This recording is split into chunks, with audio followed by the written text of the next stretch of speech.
Well, with the Jets out of the playoff race, I am on an old website that I'm used to spending a lot of time on. No, get your minds out of the gutters. I'm talking about tankathon and looking at the Jets draft position. Let's talk about it.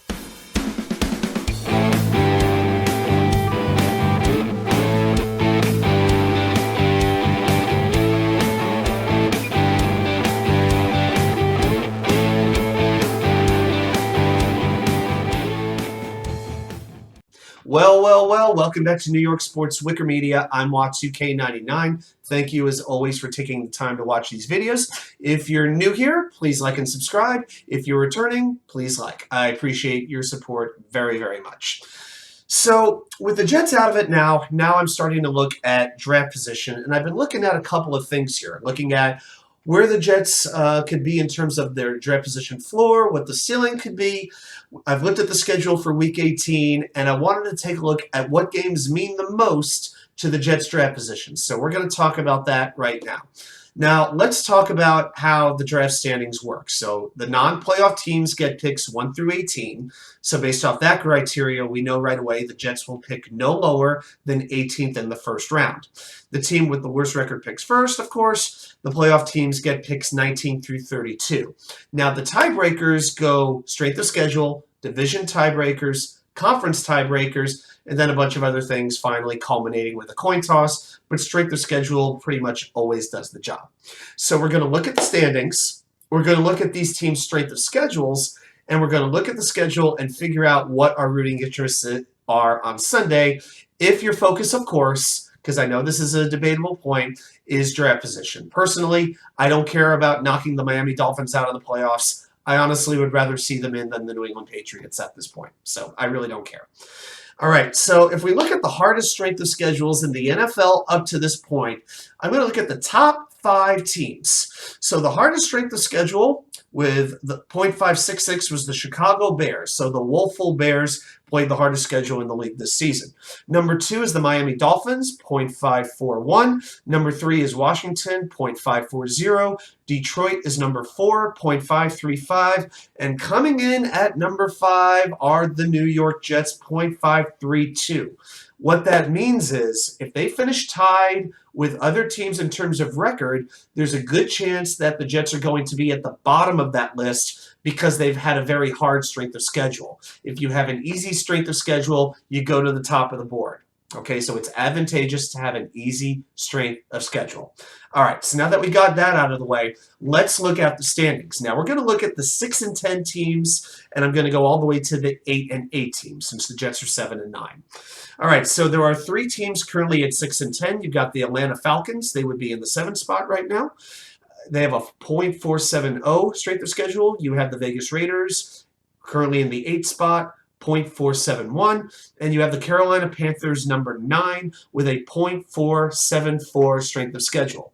The truth of the matter is none of these teams are really going to play any kind of role in the Jets draft position, because even if the Jets were to lose and one of these teams were to win and the Jets finished tied with one of these teams at 7 and 10, there is absolutely no way that the Jets' strength of schedule is going to be easier than any of these teams. When the Jets are .532, and these teams are all between .470 and .474, is just not an option. So we got to move the 6 and 10 teams out of the way and realize the Jets will not be picking in the top 9 of this year's draft, okay? So 10 is now the best case scenario, between 10 and 18. That's where the Jets would be.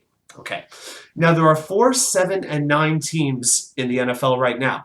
At number 10, you have the Saints with a .502 SOS. You got the Titans at 11th, .504. You got the Browns at .520, and the Jets at .532. So they are at the bottom of these 4, 7, and 9 teams. So you got to root for those other 3 teams to win games if what you want is the Jets to have a better draft position. Now behind them, you've got the 7, 8, and 1 Washington commercials, and they have a .540 strength of schedule, as we did talk about, but a tiebreaker won't really come into play with the Jets unless they somehow tie Miami. this Sunday. Probably not going to happen.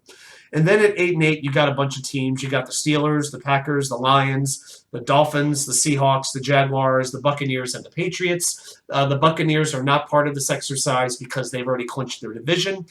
And the thing with the 8-8 teams, you got to realize several of those teams will be making the playoffs. At least 3 of them will, as a matter of fact. So let's think about it. Between Miami and the Patriots and the Steelers, one will make it. And between the Packers, the Lions, and the Seahawks, one will make it. And then either the Jaguars or the Titans will get the other spot. Oh, and keep this in mind. The Miami Dolphins are forfeiting their first-round pick. It's not going anywhere. It's just going to be a 31-team first round this year in the NFL draft. So these 8-8 teams obviously would only come into effect only if the Jets win this Sunday against Miami. Otherwise, we don't care about these 8-8 teams at all. But either the Lions or the Packers should have that spot because one of those teams will win, one of those teams will lose, but they will have a very high strength of schedule. All right, so that is the situation as far as the 8-8 teams go. If we look at the 8-8 teams, there's 3 games there that kind of come into effect that we could look at. You got the Patriots against the Bills, the Lions and the Packers, and the Rams and the Seahawks. If you want to root for those games, I would say the Patriots would be one team to be rooting for. The Lions and Packers, to me, is a complete toss-up. Whichever happens, happens. And Rams, Seahawks, you'd be rooting for Seattle in that game because if we don't want the Jets to finish tied with the Seahawks or the Patriots and both finish out of the playoffs because they would then leapfrog the Jets in the standings. But there are 5 games that are really big that we got to watch out for.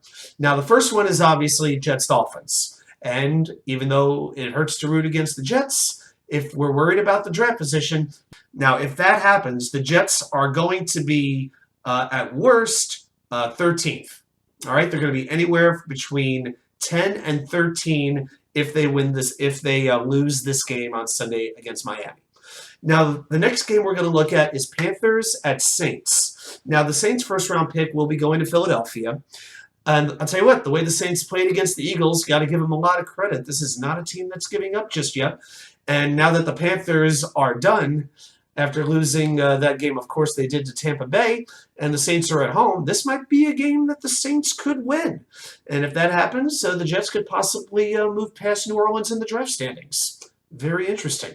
The Titans-Jaguars, I'll tell you what, I'd be rooting for Tennessee, but I can't imagine 2 teams that are playing for a division title that are going in more opposite directions. I mean, Tennessee can't get out of its own way. They're starting Josh Dobbs at quarterback this Saturday, as a matter of fact, and Jacksonville just can't get out, can't lose. It's just unbelievable. But, hey, if the Titans can pull off the upset, it could be beneficial for the Jets. So we will see on that one.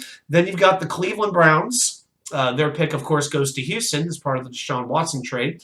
At the Pittsburgh Steelers, we'll be rooting for Cleveland in that game. They're 1 spot ahead of the Jets. And then you've got the Cowboys at Washington. I'll be rooting for Washington in that game to get that win and stay ahead of the Jets. So those are really the biggest game, rooting for the Saints, the Titans, the Browns, and, to be honest, the Dolphins, to a little bit lesser extent, Washington. And everything goes the way that it could go. The Jets could be picking in the top 10 of this year's draft. So, hey, if that's the way it's going to go, if the Jets aren't going to make the playoffs, then have the best possible draft that you can. And we've seen with Joe Douglas, his drafts just seem to be getting better and better by the year.